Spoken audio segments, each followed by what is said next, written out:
Welcome in, everybody. Good afternoon. This is the Fantasy Roundup on bet.NOLA.com, brought to you by Caesar Sportsbook. I'm Zach Ewing, along with Spencer, the Guru Urquhart, back at home sweet home in Baton Rouge after a weekend in New Orleans for the Final Four. And look, it's the sports world never stops, man. The Final Four ends in New Orleans last night. All of a sudden, you got baseball opening day on Thursday.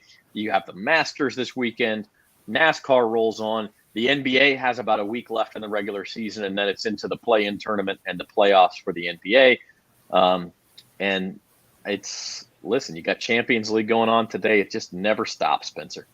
Yeah, that's big facts there, Zach. All kind of stuff going on, and yeah, I'm really excited to see how this NBA shakes out. They still got a lot of seeds yet to be determined. A few teams have clinched their spots, but not many have settled into their respective seeds as far as who they're going to play in the opening round there. So yeah, it's going to be a lot to be settled. Only a few games to go. The Pels have the Kings tonight. I have them as the top bet for daily best bets today. So we'll see if they can come through on that. Yeah, you can check out our daily best bets every day on bet.NOLA.com. And so we have a packed show today. This is a fantasy show, but we're also going to talk a little golf betting. Here's what we're going to do. We're going to talk a little bit of fantasy basketball since that's wrapping up or has already wrapped up in some leagues.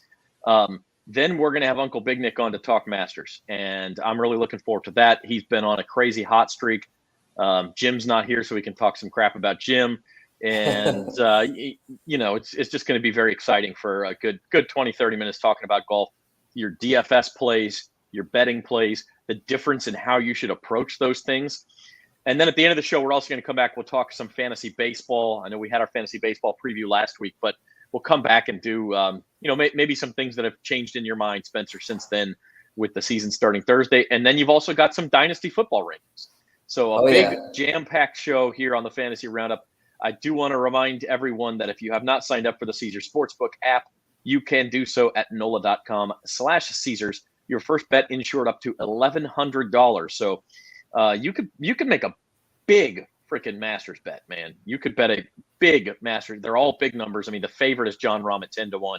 So whatever you bet, you could really be in for a big payday. And then if you lose, you get the money back and you can bet it on something else, maybe with some lower odds. So look, it's a good deal. Go to NOLA.com/Caesars to get that. All right, Spencer, we're going to start with fantasy basketball just for a couple minutes. And I got to say, I'm in the championship of our league. And I think you know the guy I'm playing. I don't know him. He is speaking of Uncle Big Nick's crazy hot streak. Like in our league, so 30 points is like a good day for a player. 40 points is a real good day. And then some of the superstars will get your 60, 70-point days. And you can play up to 10. Obviously, not everybody's playing every day. But we're in a close matchup. It's a 2-week matchup. And on Sunday, I racked up like 400 points, which is a phenomenal day. I think it was like 380 something. But that means of 10 players, they averaged almost 40 points. Nikola Jokic had a big day. Anthony Davis had a big day. Like, great day. The guy I'm playing was at 477. It's like, how are you supposed to compete with that? I mean, he had every single guy in his lineup just go off. So, it's wild. Yeah, that's my buddy Josh Como. Yeah, he knows his stuff. He's the runner-up from last year. So, yeah, he's hungry to try to get his first title. So, yeah, I'd like to make him the runner-up again, but I don't like my chances with just 5 days left. I'm nursing about 150-point deficit. But one of the guys he's got is on your list here. In fact, I've got Jonas Valanciunas. He's got Darius Garland, who was one of the guys who just completely went off for him yesterday. Here are your 5 fantasy basketball surprises of the season. Yep, yeah, starting at the top with Dejounte Murray. Yeah, he really took a huge leap this year for the Spurs. You know, they needed somebody to step up and be that alpha dog with no more Kawhi Leonard and, of course, no more Tim Duncan. They needed some new blood there, and Murray looks like the guy. He's done amazing this year, been at the level of almost a first-round pick. I think he was drafted as like a 3rd or 4th rounder, but he's really exceeded expectations there. And then Garland had a few nicks and bruises along the way, but when healthy, he's been an absolute stud. Then Miles Bridges kind of came out of nowhere. The Hornets have been a surprise team, and Bridges been a big part of that. And then, of course, Jonas for the Pels has done his thing, done really good, been a great fit down here in NOLA, and been a really good fantasy asset as well. And then a rookie there in Scotty Barnes, the Raptors are just one of those teams that they just seem to plug and play guys, and Barnes is rookies a lot of times take a while, but he's stepped right in there and been a real life asset as well as a fantasy stud. I mean, if you picked Cade Cunningham or Jalen Green, the guys at the top of the NBA draft, as the first rookies off the board, they've really been kind of disappointing. But by the way, the number in these graphics is their average points per game in standard scoring. So as I said, like 30 is a good game, 40 is real good, et cetera, et cetera. As far as disappointments, one of the guys I just mentioned, Jalen Green among them, Michael Porter Jr. at the top of the list. He's been hurt most of the year. Right. Yeah. Try not to go with too many injured guys, but guys like Bradley Beal or Zion, guys that were missed most or all of the year. But I put Michael Porter though, because man, when he played, he struggled. I mean, the 20-point average, that's terrible for somebody that was expected to be a budding star in this league next to Jokic. The Nuggets, him and Murray it's basically been all on Jokic. So yeah, Porter, huge disappointment. And Montrezl Harrell was supposed to have a nice year, but he's just been kind of meh. Hadn't really seen starters minutes. Same thing with Rashawn Holmes, the centers are a dying breed. And yeah, both of them have kind of gotten phased out there. And then the rookie Jalen Green, Cunningham, I know you mentioned him in the same breath as Green, but at least Cunningham's picked it up here down the stretch. Green is just, man, he's just such a roller coaster. He'll have a good game every now and then, but a lot of times he just gives you nothing. He's been frustrating. And then Devontae Graham hadn't been that great of a fit for the Pels, and especially ever since they got McCollum, he's basically faded into irrelevancy. Yeah, he's certainly struggled. I think I had him for a while and dropped him. Spencer, any overarching themes you take away from this fantasy basketball season? When you go into next year, you'll remember as far as what positions to target, certain types of guys you're avoiding, anything like that. Mm-hmm. Yeah, I'd say because I didn't have the best year in our league. I'll just be real. I didn't make the playoffs, but a lot of it was because I spent a little too much draft capital on guys that were a little up in age. Bradley Beal, not that old, but again, not a spring chicken. A guy like Jason Tatum, you got him and Devin Booker. I had both of them. They were really good, but I made a few errors, and of course with Zach and my buddy Josh in the league, can't slip up too much. It's a super competitive league, but that's how I like it. I always like to challenge myself in the leagues. I don't like to just play with a bunch of novices. You want to push yourself. But anyway, I guess that'd be my biggest takeaway. Would just be for anybody out there, don't take too many older guys. Just look at the Lakers, even a real life example of that. You can't be too old, or else you're not gonna be able to keep up. And then also the bigs, like I say about Rashawn Holmes, Montrezl Harrell, it's just like, obviously your elite bigs like Embiid and Karl Towns are worth early picks. But for the mid rounds, I'd probably say stack up on guards and wings, and then try to find like a late round big or two to fill out your roster. Kind of like with Jonas this year. Don't waste a pick on a big that could be good, but probably won't be. Yeah, we'll ask you all that stuff again next fall when we get ready for the next fantasy basketball season. But a little less than a week left in the NBA season, so good luck if you're still in your league. By the way, if you have questions, comments, leave them on the in Facebook or YouTube. We will see them. We can put them on the air. And I hope there's a lot of questions here. Speaking of guys who are competitive and guys who are doing well, Uncle Big Nick in the golf world, we're going to bring him on to talk a little Masters. Nick, how are you today? I'm pretty good. How y'all doing? You got the tiger hat on. I like the style. Well, I thought Jim was going to be on the show, and I was going to show him that I'm not a size 9 hat, that I am a 7 3/4. But we'll send him the tape though. Show us that size. Take the headset off. I wear mostly the large, extra large, like not the Okay. It don't show the size. But is this like the elastic kind? Because then you're it's the stretch. Yeah. Okay. But I mean, it's large, extra large. It ain't double. It's not the 2X. Yeah. Yeah, they like my shirts, All right.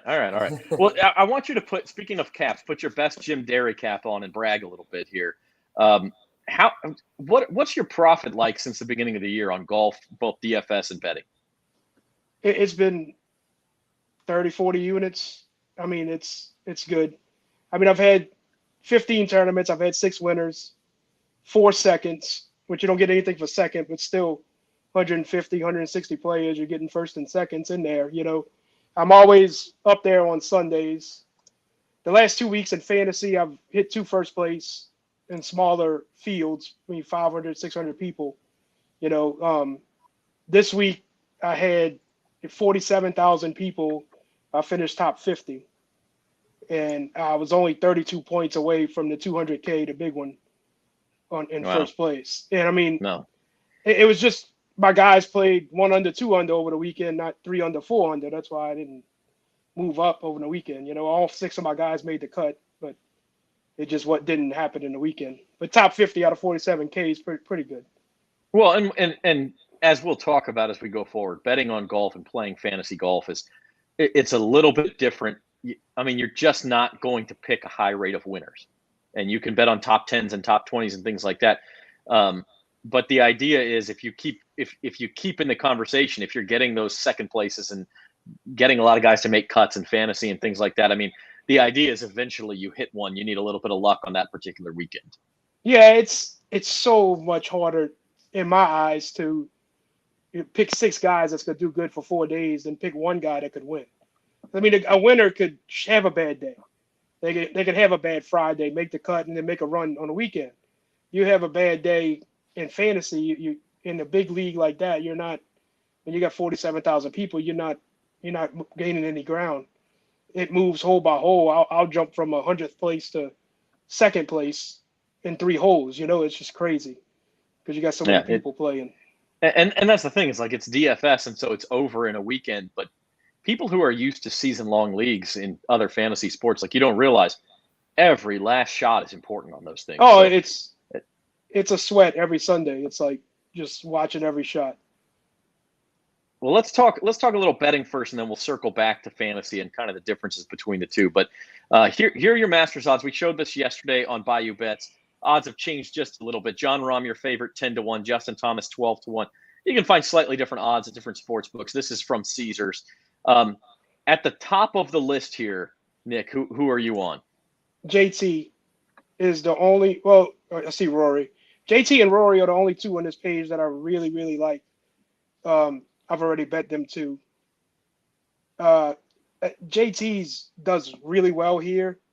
He was in the contention last year when Hideki won, but that rain delay came, and I don't know what happened to him. He quadruple bogeyed or triple bogeyed right after the rain delay, so played himself out of it. He's just been playing really well, and it's one of these guys where he's got to win a green jacket. He's just so good. Same thing with Rory. Rory's been playing well.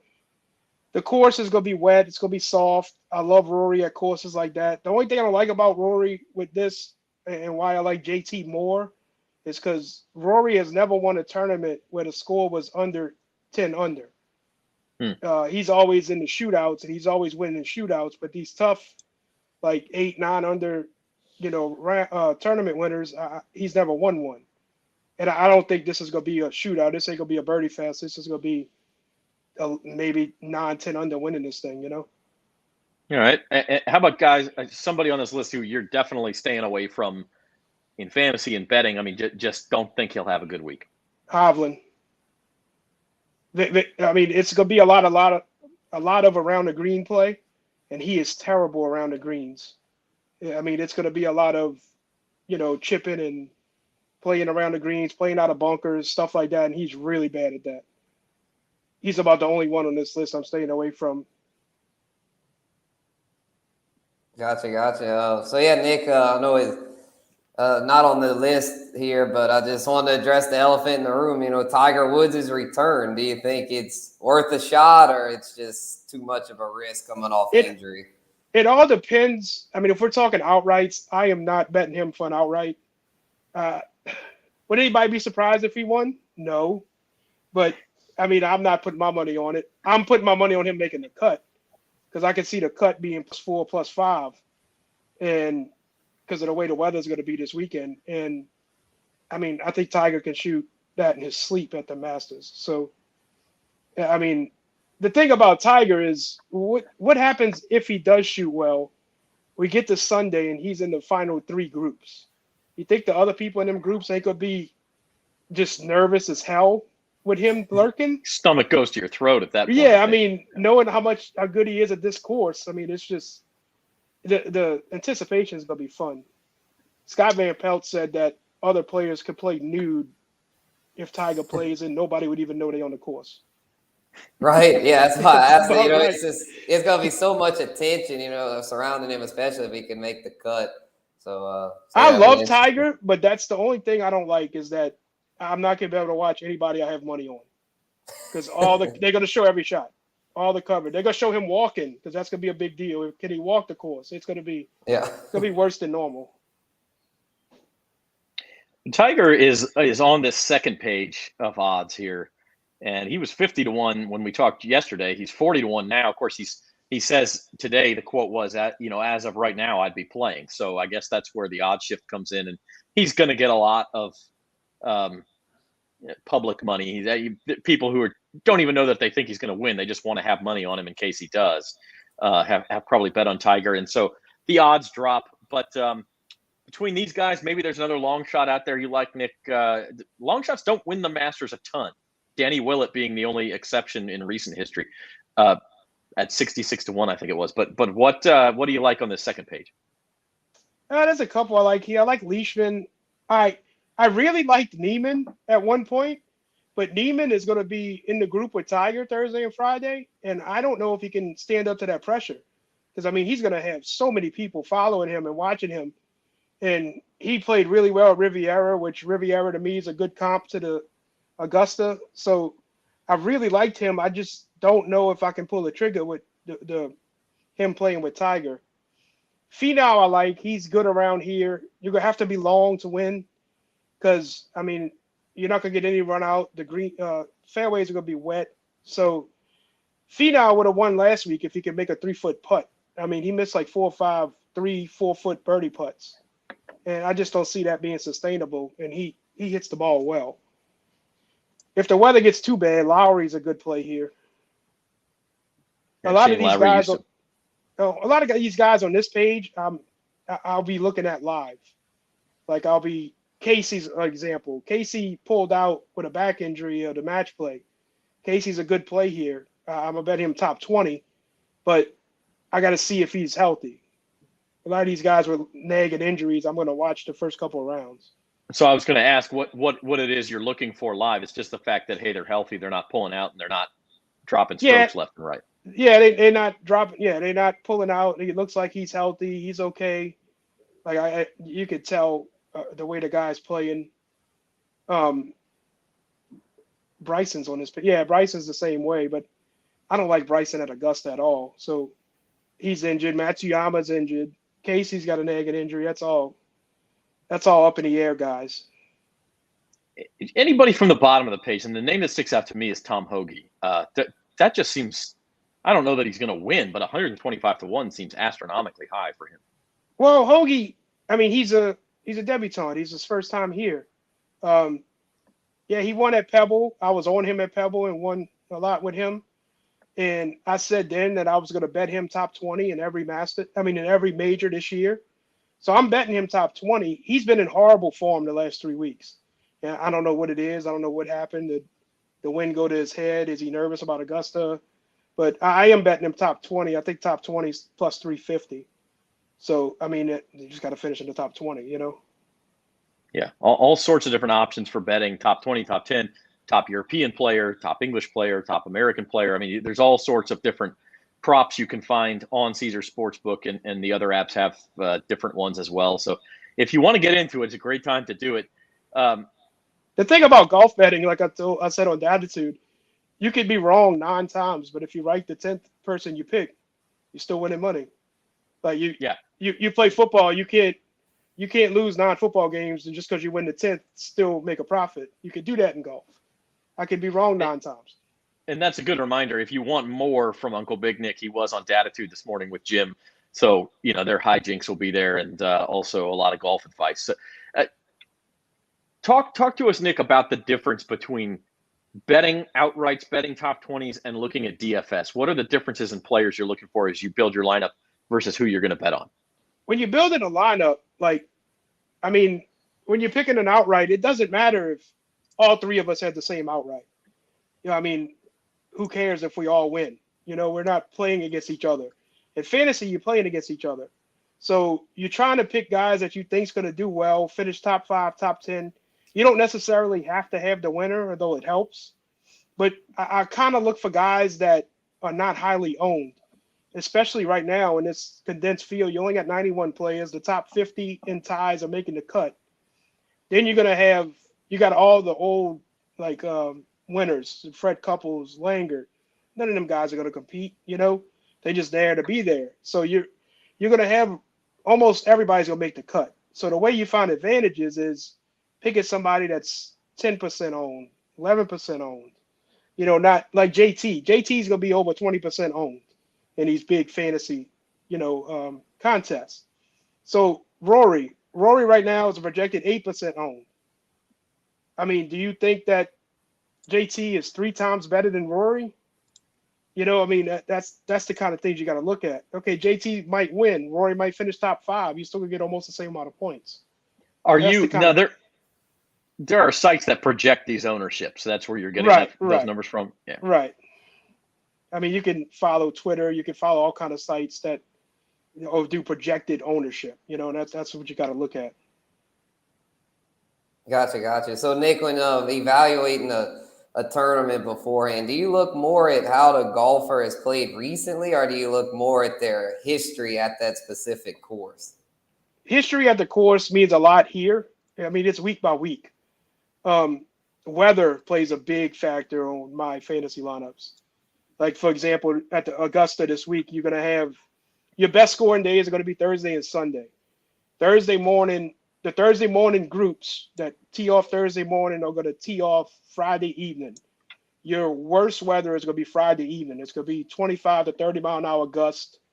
So I'm kind of building my lineups. I'm going to be stacking guys that play PM, AM, meaning they tee off late Thursday and tee off early Friday to get out and get done before that wind gets there. So that's the kind of things you kind of look at. That's where I go with building lineups. Mm-hmm. So the weather plays a big factor. Oh, too, yeah. then. Yeah. I'll know more about the weather where golfers are playing than I know here during the week. Gotcha. There's so much that goes into, I mean, my homework and all the stuff I do. It's not just picking names out of a hat. I spend 8-10 hours a week on this. And a lot of that too is it's not just course history, but you mentioned Riviera, like other courses that are similar to this one. Yeah, because these guys only play these courses once a year, so you need a few more comps than that. And this is the only course that they play every year, like in a major. This is the only course that is at the same course every year. And the reason why, I mean, you know, get debutants that first get here, everything on this course slants to Rays Creek, and like the whole course is on an angle, kind of. It's on the side of a hill. So it's hard to read these greens and read these fairways. You always got your ball below your feet or above your feet. So I normally pick guys that third year and more. Like I don't pick the guys for the first 2 years that play there.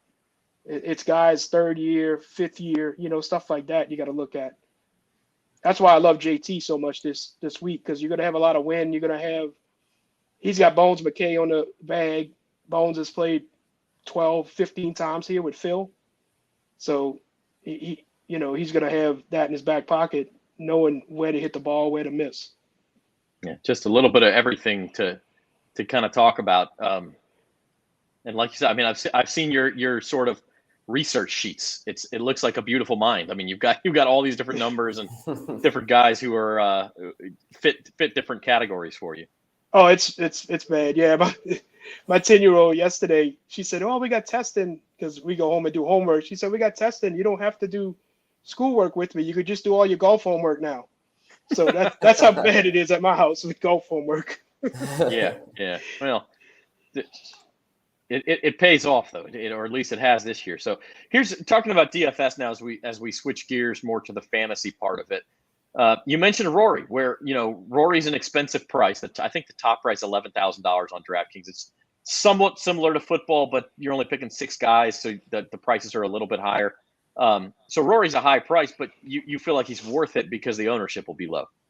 Right. I mean, he's 10,000, but I mean JT's higher. Scotty Scheffler's higher. John Rahm's higher. Dustin Johnson, I think, is higher. So, I mean, you're kind of getting value there, especially with the ownership. And then these other guys, Thomas Peters, a guy not a lot of people would think about as far as winning this tournament. But again, with DFS, you're not necessarily looking at winning. Yeah, Peters, I like him. I mean, he's one of my long shots to win. He's played here twice. This is his third appearance, so he fits that mold for me. He was first time he missed the cut. Second time he played here, he finished top 4.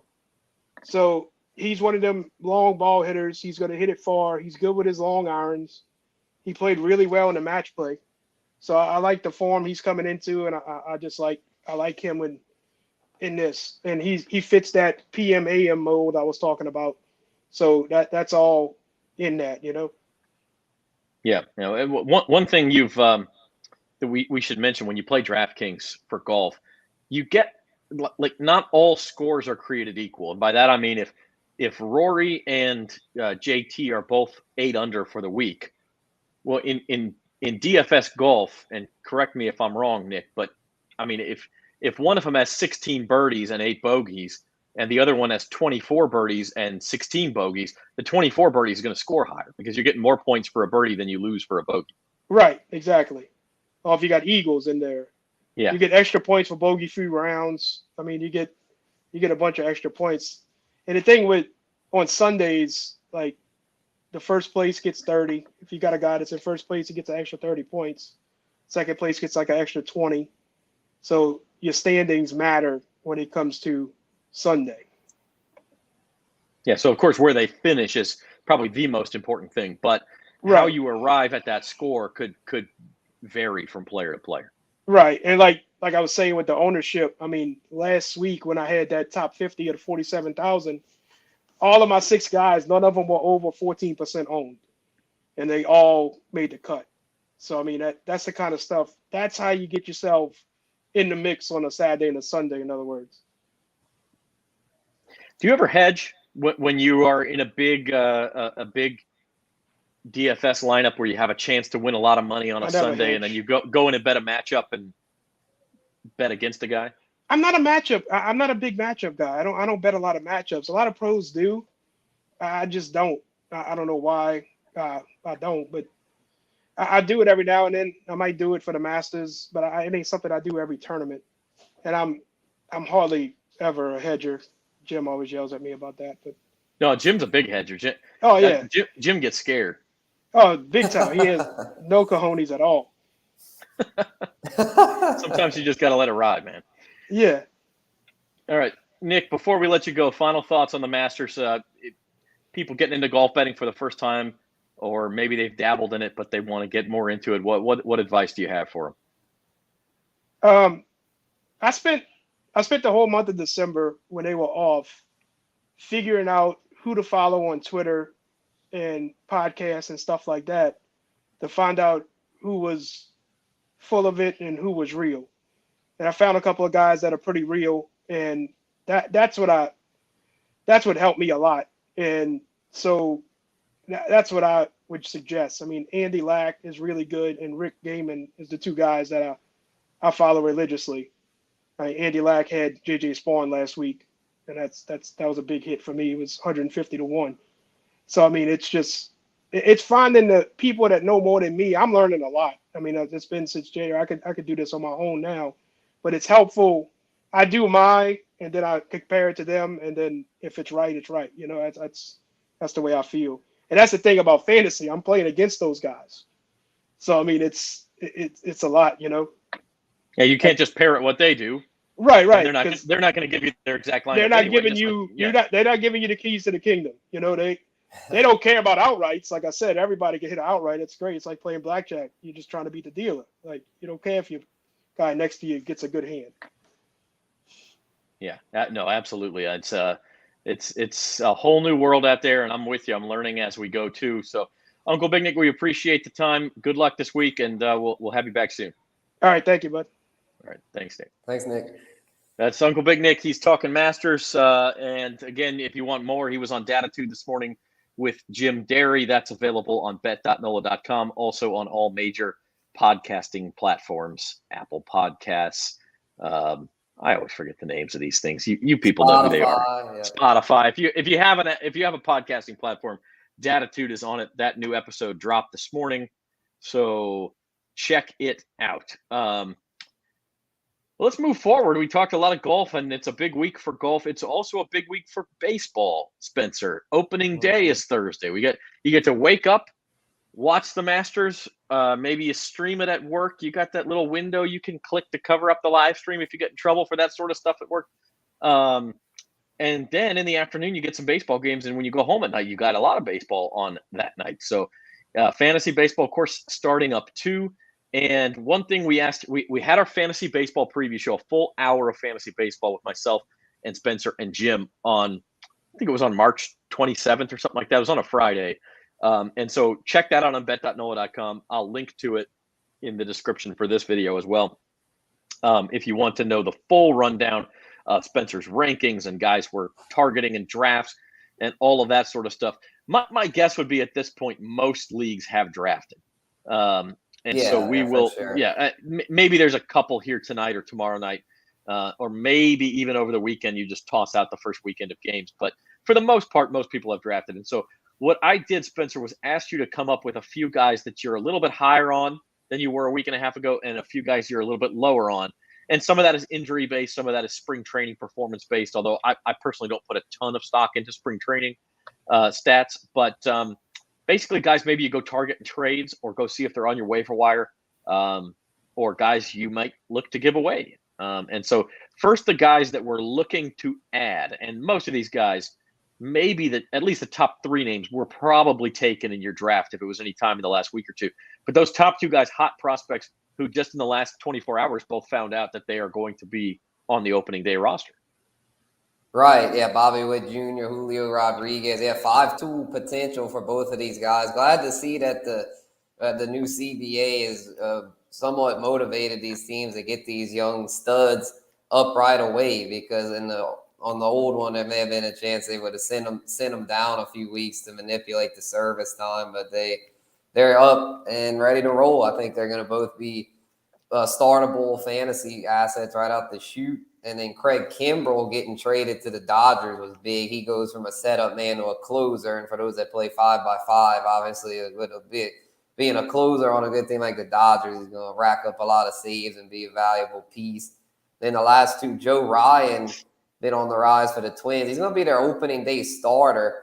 Has a really low walk rate and some strikeout potential. A guy that and a good lineup behind him could rack up wins too. He could be a sneaky guy that might still be on the waiver wire in a lot of leagues. And then Gavin Lux, another beneficiary of that Kimbrell trade, because now with AJ Pollock shipped out of town, Lux appears to be in line to be the everyday second baseman. Yeah, and I had a chance to topper rights on Lux in one of my auction leagues and didn't take it because this was before I knew. And I said, well, it was a $12 price. It just seemed a little pricey for a guy you didn't know was going to be started. I like Gavin Lux, but you just don't know where the at-bats are going to come from. So now it looks like they have some at-bats. So I like those. And then the other side of the coin, some of these are just simply injury-based. You just, you don't want to have too many guys on a given roster who have injuries. But others are opportunity-based as well. Mm-hmm. Yeah, start with DeGrom. Yeah, he's got hurt there, going to miss at least a month, maybe more. It's a shame. He's so talented. It's kind of like with Fernando Tatis. I mean, if he could stay healthy, he'd be a high first rounder. But with all the injury concerns, it's just a headache for fantasy. Same thing with Lance McCullers. I mean, he's not on DeGrom's level, but when healthy, he's a starting pitcher. And now he's not even started throwing yet. He might miss the whole first half the way it's looking. And Blake Trinan, obviously his stock goes down now that Kimbrell's in town. He shifts back to being the setup guy. Kyle Lewis, another one that's injured. And then with Julio Rodriguez called up, it's going to be tough for him to get at bats even when he comes back. And then Michael Conforto never found a home before opening day. A lot of people drafted him thinking he'd have a home, but I mean, shoot, as a free agent still, I don't know. I don't think he's even worth a stash because he's good when he's playing, but you can't put him on your IL slot. He's just dead weight on your roster. So I would probably just drop him and hope to get him back once he signs. Yeah, if you have a reserve slot or an inactive slot, maybe you could put him there. But what I read on Conforto is that there may be an injury there, and he wants to be healthy when he signs and show teams that he's healthy because that will help him get a bigger contract. So that Oh, may be okay. a waiting game as well, where I think it's an oblique injury. Whatever it is, he wants to wait that out, then do tryouts for teams. But the problem with that is, of course, he would need to go through some semblance of spring training as well after he signs. And so usually you can't just jump right into it after an injury and a signing. You're going to have to build it up, and you may not be playing till June anyway. So I'm with you there. I don't know that it's worth it. I guess we'll see. But fantasy baseball, man, getting started very soon. Oh yeah, I'm excited. Yeah, did my 2 drafts over the weekend. Pretty happy with my teams there. Got Ohtani with the first pick in one league, and the other league was a keeper league.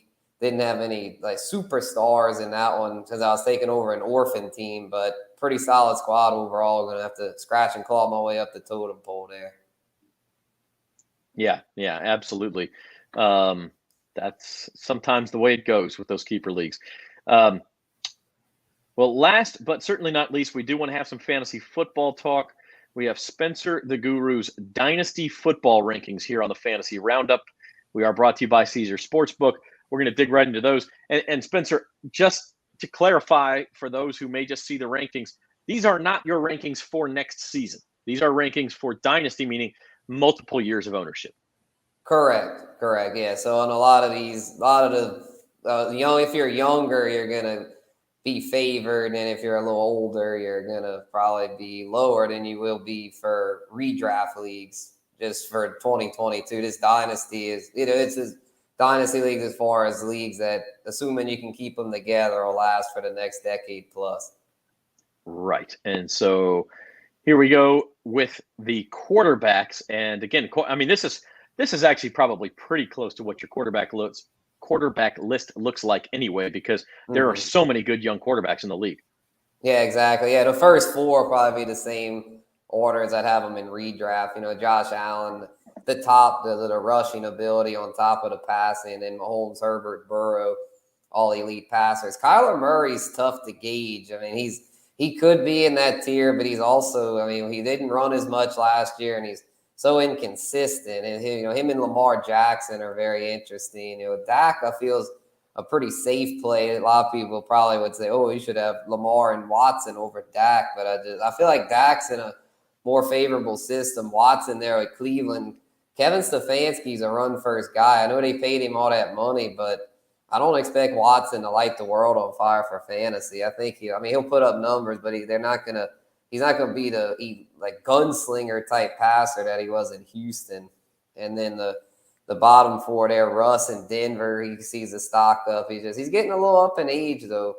And the same with Matthew Stafford. I think they've still got some good years in them, but they'd probably be a little higher in my redraft rankings. And then Trey Lance and Trevor Lawrence, the opposite side of the coin, probably won't be quite this high in my redraft rankings. But here for Dynasty, they're guys that have obviously yet to hit their ceiling. I know they didn't do a whole lot as rookies, but I think they're much better things are on the horizon for them. They've got elite ability.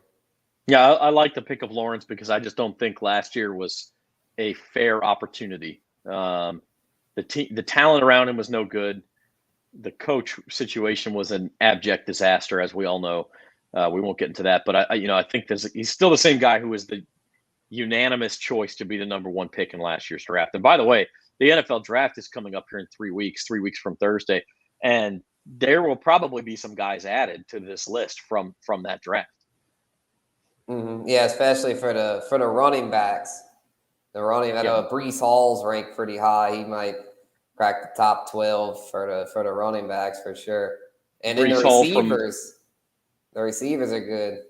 What about Hall? Yeah, Breece Hall from Iowa State, I was going to say. Yeah. And then the top receiver, my favorite receiver, a guy who the Saints actually were talking to reportedly earlier this week, Treylon Burks from Arkansas. If he's there, Saints, of course, with the trade now have 2 first-round picks. Whether they package those, try to trade up, a lot of people are saying that, they're going to go get a quarterback they like in the top 10. I don't think so. I think they're keeping both picks. No. I mean, I don't know whether that's not what I would do, but I don't think they're going to do it either. I think they want both of those first round picks. I think they want a receiver and an offensive tackle, and or a safety, and then a third of those positions will be filled via free agency.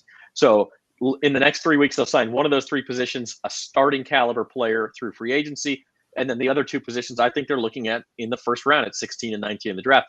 And if Treylon Burks is there, he's my favorite wide receiver. He's a deep threat.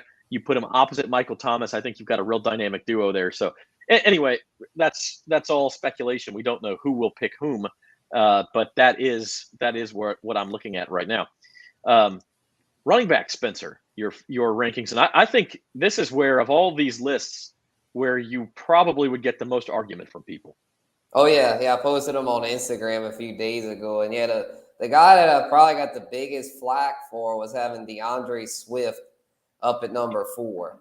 And I understand the reasons why some people are skeptical of him. You know, he's on Detroit, and 2, he's yet to play a full season. But I just really like what I see from him. He took a step forward last year. He caught more passes, and he seemed to be better. He was better as a runner as well. So he's just got to stay healthy. But I'm thinking he'll be able to. I think this will be his year to really break out and cement himself as an elite RB1. And they're committed to the run there in Detroit. It's an old school offense with Dan Campbell. It's not going to be the prettiest, but I feel like Swift is a guy that's yet to hit his ceiling, and he's still young and has a lot of good years left in the tank. So he's somebody I mean, Javonte Williams too, I think is going to really take a step forward. Him and Swift if I was doing a dynasty startup auction, I'd be willing to spend a lot to try to get one or both of them if I can't get one of the big 2 with Taylor and Najee. And then after that, it gets interesting because I feel like McCaffrey, Eckler, Kamara, Derrick Henry, Dalvin Cook, even Joe Mixon are all kind of similar in that, yeah, they've all got mileage, they've all got injury concerns, but they've all still got elite ability. I'd probably prefer CMC the best out of them because while he's had a lot of injuries recently, when he's healthy, he's still right up there with JT as the overall number 1 back. And Kamara with the suspension, this is dynasty, so with the suspension doesn't really hurt him too much there. He should be locked in as a starter for a while. Derrick Henry, I'm concerned about though, coming off that foot injury. Just not sure how much he's got left for the long haul, considering he's logged a ton of carries the past few years and is coming off a pretty serious injury. And then Chubb and Gibson to cap it off. I was hoping they'd let Gibson be the full primary runner, but they re-signed J.D. McKissick. So that tells me they're not really confident in him being an every down back. And then Chubb is really good, but they signed Watson, or they traded for Watson and still have Kareem Hunt, which kind of limits his upside. Yeah. I mean, if it were me, I'm putting Eckler a little bit higher. I know there's some injury concern, but that guy is dynamite, and in a PPR format just gets fed and fed and fed. And other than that, I don't have a lot of argument with you. I might put McCaffrey a little bit lower just because those soft tissue injuries, it's just like Julio Jones. They just seem to, once you start getting them, it's tough to get them to just completely go away. Seems like they're always kind of lurking around the corner. Yeah, unfortunately. Yeah, it's tough. Dalvin Cook too. I mean, I like Dalvin Cook, but I had him a little low because he seems like he's always got something bothering him. Yep. All right, wide receivers. A couple of LSU guys at the top here. Right, yeah, and it was tough to decide who to put 1 and who to put 2 out of Jets Jefferson and Jamar Chase. I was really torn there. I ended up going with Jefferson, though, since it's for PPR. Did this based off PPR score, and I feel like Jefferson's a little safer bet there. And then with Kevin O'Connell, the coach now in Minnesota, I think that's a boon for Jefferson's value. He's going to see even more looks, similar to what Cooper Kupp saw this year. Probably he's just going to get absolutely peppered with targets. And then speaking of Kupp, he comes in at 3. You know, he's a little older than the top 2, which, for redraft, he might still be number 1, but for dynasty, he's not quite as high, but he's still really good nonetheless. Same thing with Stephon Diggs. And then Devontae Adams, I'm not as down on Devontae Adams as some. A lot of people are saying he's going to be not even hardly a WR1 because of Rodgers leaving, and saying it's going to, or him leaving, Rodgers going to the Raiders. But I don't feel that. I feel he'll be just fine with the Raiders because he's already got that chemistry with Derek Carr. They were electric together in college with Fresno State, put up insane numbers, and they should be able to rekindle that in the NFL. He might not see quite as many targets as he did in Green Bay because the Raiders have probably better secondary options with Waller and Renfro, but he should still ball out. And another interesting one, Tyreek Hill going to a new team. I think he'll do well, but not quite as well as in KC. If he was still with the Chiefs, he'd probably be top 5. I'd probably have him a slot ahead of Adams. But Debo at number 9, man. Come on. If they too high or too low? I think he's too low. Too low? Yeah, well, the reason I'm concerned about Debo moving forward is because Kyle Shanahan seems to be very fickle with how he uses his players. Like, he doesn't ever seem to want to commit to, like, using anyone. Like, he's very much makes adjustments. Like, the year before, it was the Ayuk show, and then this year it was the Debo show. And Raheem Mostert, and I know there's injuries there too, but you're right. I mean, how many people lost a lot of equity drafting Raheem Mostert last year? Yeah, and then it was, ended up the Elijah Mitchell show. And so that's why I'm a little lower on Debo than the consensus, is because it's hard to trust anyone on the 49ers, really, just because of the way Shanahan likes to shuffle his personnel around. And then DK Metcalf, I'd like to address because a lot of people are panicking there, but I think DK will be just fine because, one, they're going to have to trade for Baker or somebody. There's no way they can go in with Drew Lock as their starter. I just don't see that happening. Hey, and then, it's been a rough weekend for Mizzou fans, man. Let's save that opinion for later. I forgot he was a Mizzou boy. It's been a rough weekend for Mizzou fans already. For sure. And then also the fact that he could get traded. He might get traded to the Chiefs, in which case his value shoots way up. Talking about DK, yeah. Correct, yeah. Yeah. How close Michael Thomas to that list? I'd probably say he's probably like in the high 20s, so probably like low end WR2, because I think he's still got some good years left in him. I'm not too concerned about the ankle, and he's going to be, even if the Saints draft a receiver, he should still be a high volume guy. Just he doesn't have the elite touchdown upside though, so I don't think he'll be back to being a WR1, but he should be just fine as a second option. All right. And finally, after quarterbacks, running backs, and receivers, quickly through your top 6 tight ends in Dynasty Fantasy Football.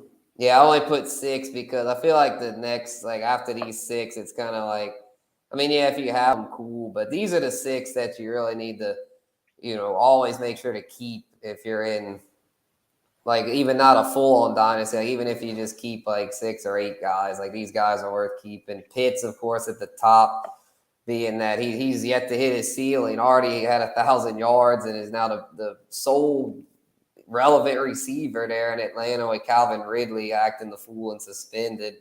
And then Mark Andrews had a huge year last year, should be able to replicate that. Kelsey's still up there with Hill gone. He probably see even more looks, but no longer at the top for Dynasty because of his age, over 30. Kittle would be up there too, but he's just too injury prone.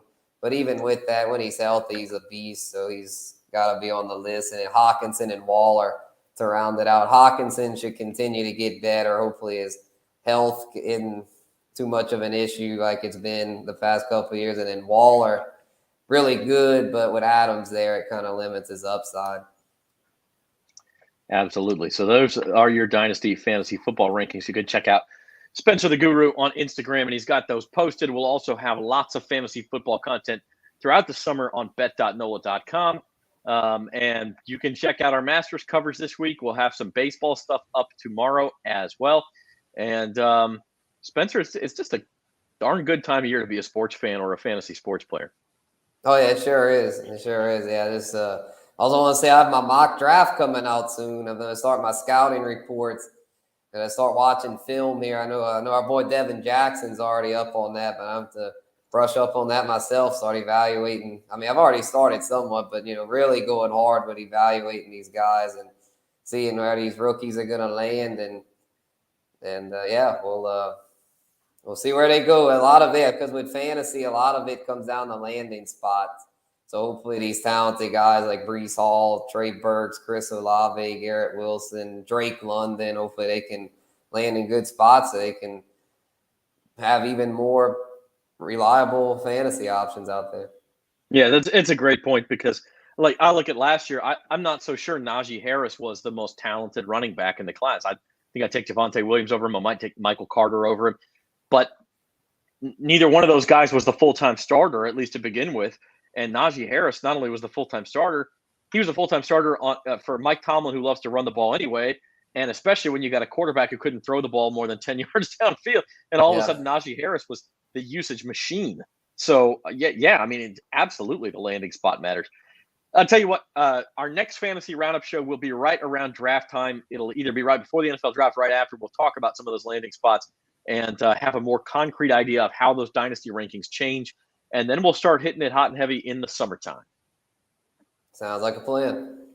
All right, that's Spencer the Guru Urquhart. Our thanks to him for all the hard work, and also to Uncle Big Nick, who dropped some serious golf knowledge on us a couple days ahead of the Masters. Drop us a line. Let us know how you're doing in your fantasy leagues and with your sports bets. Hit me up at zewing@theadvocate.com, and we will we'll tell some success stories. We'll tell some bad beats. We'll do all of that stuff. So one more reminder before we go, sign up for the Caesar Sportsbook app. Get your first bet insured up to $1,100. To take advantage of that offer, go to NOLA.com/Caesars. And with that said, for Spencer the Guru, I'm Zach Ewing. This has been the Fantasy Roundup. And we hope you keep it locked to bet.nola.com. Sign up for the newsletter. And good luck. Yes, indeed. See you, everybody.